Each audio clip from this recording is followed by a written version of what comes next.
ਬਿਸਮਿल्लाहिर्रहमानिर्रहीम अस्सलाम वालेकुम। देसी तड़का कुकिंग ਰੈਸਪੀਜ਼ ਵਿੱਚ ਅਸੀਂ ਤੁਹਾਨੂੰ ਵੈਲਕਮ ਕਰਦੇ ਆ। ਅੱਜ ਮੈਂ ਤੁਹਾਡੇ ਨਾਲ ਬਹੁਤ ਹੀ ਆਸਾਨ ਜਿਹਾ ਟੋਟਕਾ ਲੈ ਕੇ ਆਈ ਜਿਹਦੇ ਨਾਲ ਤੁਸੀਂ ਆਪਣੀ ਜਿਲਦ ਨੂੰ ਜਵਾਨ ਤੇ ਚਮਕਦਾਰ ਤੇ ਖੂਬਸੂਰਤ ਬਣਾ ਸਕਦੇ ਜੇ।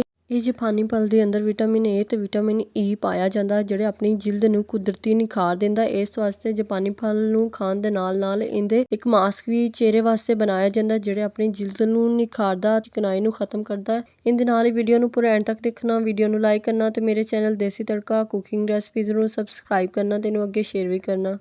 ਇਹਦੇ ਨਾਲ ਹੀ ਰੈਸਪੀ ਨੂੰ ਬਣਾਉਣਾ ਸਟਾਰਟ ਕਰਦੀ ਹਾਂ। ਸਭ ਤੋਂ ਪਹਿਲੇ ਇੱਕ ਮੈਂ ਲਵਾਂਗੀ ਕੱਚ ਦਾ ਬਾਉਲ ਜਿਹਦੇ ਵਿੱਚ ਕੱਦੂਕਸ਼ ਦੇ ਨਾਲ ਹੁਣ ਮੈਂ ਖੀਰੇ ਨੂੰ ਕੱਦੂਕਸ਼ ਕਰਾਂਗੀ। ਇਹ ਖੀਰੇ ਦਾ ਪਾਣੀ ਬਹੁਤ ਹੀ ਜਿਲਦ ਵਾਸਤੇ ਅੱਛਾ ਹੁੰਦਾ, ਜਿਲਦ ਨੂੰ ਨਰਮ ਮੁਲਾਇਮ ਕਰਦਾ, ਤਰੋ ਤਾਜ਼ਾ ਕਰਦਾ, ਚਮਕਦਾਰ ਬਣਾਉਂਦਾ। ਇਸ ਵਾਸਤੇ ਇਹਦੇ ਨਾਲ ਮੈਂ ਖੀਰੇ ਦਾ ਇਸਤੇਮਾਲ ਕਰਾਂਗੀ। ਤੁਸੀਂ ਵੀ ਖੀਰੇ ਨੂੰ ਲਾਜ਼ਮੀ ਇਸਤੇਮਾਲ ਕਰਾਂ, ਇਹਦਾ ਲਾਜ਼ਮਨ ਤੁਸੀਂ ਇਸਤੇਮਾਲ ਕੀਤਾ ਕਰੋ। ਜਿਹੜੀ ਵੀ ਰੈਮਡੀ ਇਸਤੇਮਾਲ ਕਰੋ ਉਹਦੇ ਵਿੱਚ ਖੀਰੇ ਨੂੰ ਕੱਦੂਕਸ਼ ਕਰਕੇ ਤੁਸੀਂ ਲਾਜ਼ਮੀ ਡਾਲਿਆ ਕਰੋ। ਇਹ ਵੀ ਜਿਲਦ ਵਾਸਤੇ ਬਹੁਤ ਹੀ ਅੱਛਾ ਹੁੰਦਾ, ਜਿਲਦ ਨੂੰ ਬਹੁਤ ਹੀ ਅੱਛਾ ਜਿਹਾ ਨਿਖਾਰ ਦਿੰਦਾ। ਇਹਦੇ ਨਾਲ ਹੀ ਹੁਣ ਮੈਂ ਇੱਥੇ ਖੀਰੇ ਨੂੰ ਕੱਦੂਕਸ਼ ਕਰ ਲਿਆ ਇਹਦਾ। ਹੁਣ ਇਸ ਤੋਂ ਬਾਅਦ ਹੁਣ ਮੈਂ ਤੁਹਾਨੂੰ ਦਿਖਾਉਂਦੀ ਜਾਵਾਂ ਕਿ ਬਿਲਕੁਲ ਇਹ ਬਾਰੀਕ ਜਿਹਾ ਕੱਦੂਕਸ਼ ਹੋ ਚੁੱਕਿਆ ਇਹਦਾ। ਇਹਦੇ ਨਾਲ ਹੀ ਹੁਣ ਮੈਂ ਇੱਥੇ ਇੱਕ ਲਵਾਂਗੀ ਜੋ ਪਾਣੀ ਫਲ ਬਹੁਤ ਹੀ ਪੱਕਾ ਆ। ਇਹਦੇ ਨਾਲ ਹੀ ਹੁਣ ਮੈਂ ਇਹਨੂੰ ਕੱਦੂਕਸ਼ ਕਰਾਂਗੀ ਅੱਛੇ ਤਰੀਕੇ ਦੇ ਨਾਲ। ਤੁਹਾਨੂੰ ਦਿਖਾਉਂਦੀ ਜਾਵਾਂ ਕਿ ਤੁਸੀਂ ਵੀ ਇਸੇ ਤਰ੍ਹਾਂ ਹੀ ਇਹਨੂੰ ਕੱਦੂਕਸ਼ ਕਰ ਲੈਣਾ। ਤੁਸੀਂ ਇਸ ਮਾਸਕ ਨੂੰ ਬਣਾ ਕੇ ਚਿਹਰੇ ਤੇ ਅਪਲਾਈ ਕਰ ਸਕਦੇ ਜੇ, ਹੱਥਾਂ ਤੇ ਅਪਲਾਈ ਕਰ ਸਕਦੇ ਜੇ, ਹਾਲਾਂਕਿ ਤੁਸੀਂ ਪੈਰਾਂ ਤੇ ਵੀ ਲਗਾ ਸਕਦੇ ਜੇ। ਇਹ ਬਹੁਤ ਹੀ ਅੱਛਾ ਜਿਹਾ ਰਿਜ਼ਲਟ ਦਿੰਦਾ। ਇਸ ਵਾਸਤੇ ਹੁਣ ਇਹ ਬਿਲਕੁਲ ਮੈਂ ਇਹਨਾਂ ਨੂੰ ਕੱਦੂਕਸ਼ ਕਰ ਲਿਆ। ਹੁਣ ਇਹਦੇ ਵਿੱਚ ਜਪਾਨੀ ਫਲ ਦਾ ਕੁਝ ਗੁੱਦਾ ਵੀ ਐਡ ਕਰਾਂਗੀ ਤਾਂ ਕਿ ਇਹ ਅੱਛਾ ਜਿਹਾ ਨਰਮ ਹੋਰ ਬਣ ਜਾਵੇ।